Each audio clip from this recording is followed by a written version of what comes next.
Vamos a tener muchas nubes, ya lo ven que va a ser un día gris con nubes de todo tipo. En algún momento puede verse el disco solar aquí o allá, pero será difícil. En cualquier caso, con muchas nieblas de nuevo que se están echando, especialmente en toda la depresión del Ebro, nieblas que desaparecerán y en su lugar el viento comenzaría a soplar ya. El viento de componente noroeste, flojo de momento y tan solo en la parte más occidental del Valle del Ebro. Pero precipitaciones ya que pueden darse especialmente en la divisoria con Francia serían débiles. En el Pirineo las esperamos ya a partir de ya mismo prácticamente, pero sobre todo la segunda mitad del día, cota de nieve alta, 2.000 metros ahora, pero iría bajando a lo largo de la jornada 1.300 metros, sin descartar que también pudieran escaparse alguna gota de estas nubes un poco más compactas en el sistema ibérico de Zaragoza y de Teruel. Ya lo ven.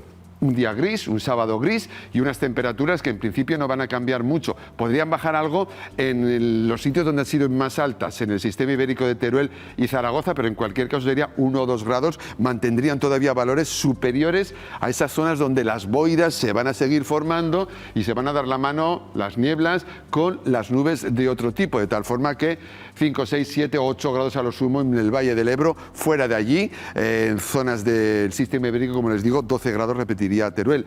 Las mínimas van a subir, no van a ser tan frías y ya lo ven que en estas localidades en ninguna señalamos helada, se van a quedar en zonas de alta montaña del Pirineo.